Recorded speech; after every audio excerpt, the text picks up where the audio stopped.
Assalamualaikum warahmatullahi wabarakatuh. Halo semuanya.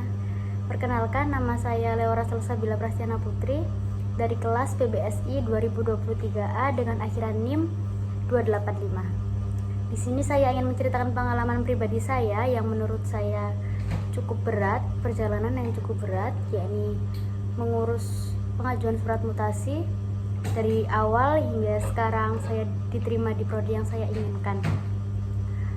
Pada tahun 2022, saya telah diterima di Prodi S1 Pendidikan Sains melalui jalur SNMPTN.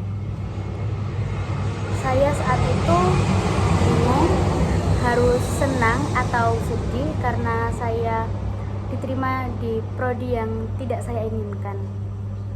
Mengapa saya memilih prodi tersebut? Karena awalnya saat di SMA saya jalur IPA dan tidak dianjurkan oleh guru BK saya untuk lintas jurusan ke Soshum. Saya harus memilih Saintek dan pendidikan sains adalah rekomendasi dari guru BK saya.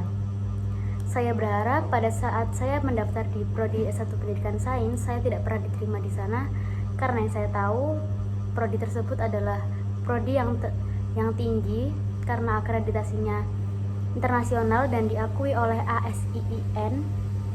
Namun saya terkejut saat itu saya diterima. Jujur saya senang karena saya diterima di PTN, namun ternyata tidak semudah yang saya bayangkan. Ketika saya menjalani perkuliahan di sains, semua menjadi begitu berat bagi saya. Saya menjadi tidak semangat untuk berkuliah, bahkan saya masih tidak ikhlas karena saya tidak memiliki kesempatan untuk mendaftar di prodi yang saya inginkan. Karena yang saya tahu ketika kita sudah diterima di SNMPTN, nama kita sudah di blacklist dari PTN manapun dan tidak bisa mengikuti UTBK atau SBMPTN kecuali jalur mandiri. Saya menjalani perkuliahan di sains 2 semester. Semester pertama begitu sangat berat karena ada sebuah praktikum, lapra atau laporan praktikum, lapsem atau laporan sementara, dan LKM serta pralet. Semua itu dibarengi dengan tugas kuliah dan tugas OSJUR atau ospek jurusan. Ospek jurusan di IPA bernama REJOS atau Regeneration of Science atau biasa dibilang LKMM Pratede.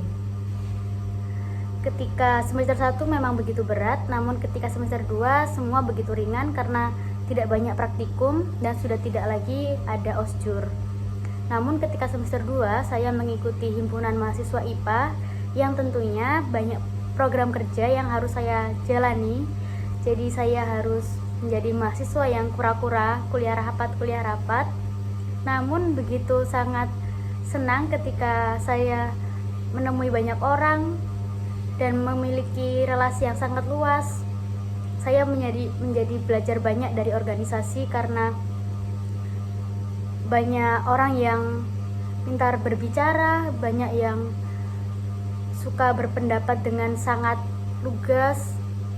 Saya belajar dari mereka dan bahkan banyak kakak tingkat di himpunan mahasiswa IPA yang sangat baik hati dengan mengajari saya soal IPA. Lalu ketika semester 2 tersebut juga saya mengurus surat mutasi saya dan tentunya banyak sekali rintangannya. Yang paling susah adalah ketika saya meyakinkan DPA saya untuk pindah prodi karena beliau tidak mengizinkan saya untuk pindah prodi. Dan alhamdulillah setelah saya meluluhkan hati beliau setuju dengan catatan kalau kamu berubah pikiran nanti datang ke saya lagi, saya masih mau menerima kamu. Beliau menandatangani surat tersebut dan setelah dari DPA saya ke Koor Prodi IPA yakni Prof. Erman. Prof. Erman juga melakukan hal yang sama. Beliau tidak langsung menandatangani, namun masih menanya-nanyakan mengapa alasan saya untuk pindah. Dan dengan berbagai cara, dengan berbagai pertanyaan, jawaban saya tetap, saya tidak ingin menjadi lulusan IPA. Karena saya ingin memperjuangkan cita-cita saya menjadi guru bahasa Indonesia. Ketika beliau sudah menandatangani surat pengajuan mutasi saya dengan sangat excited saya mengajukan surat tersebut ke FMIPA dan alhamdulillah FMIPA ACC dan akhirnya surat saya diajukan ke Wakil Rektor 1 Dari Wakil Rektor 1, surat saya diberikan ke Fakultas Bahasa dan Seni, setelah itu ke Bahasa Indonesia.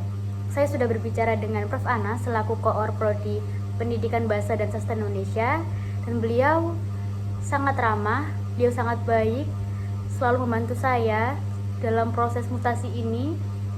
Bahkan saya selalu dibimbing, saya harus menghubungi siapa, bahkan selalu menanyakan saya, Mbak, progresnya sampai mana? Saya sangat senang sekarang saya sudah berada di Prodi S1 Pendidikan Bahasa Indonesia, tentunya dengan berbagai rintangan, berbagai cobaan. Alhamdulillah sekarang saya sudah berada di sini. Dan ketika banyak tugas yang di luar kendali saya selalu berpikir seperti apa susahnya kemarin saat mengajukan mutasi, hingga sekarang saya sudah ada di sini. Saya bersyukur saya masih diberi kesempatan untuk memperjuangkan apa yang saya inginkan. Dan semoga cita-cita saya terwujud menjadi guru bahasa Indonesia. Amin. Sekian cerita dari saya. Assalamualaikum warahmatullahi wabarakatuh. Dadah.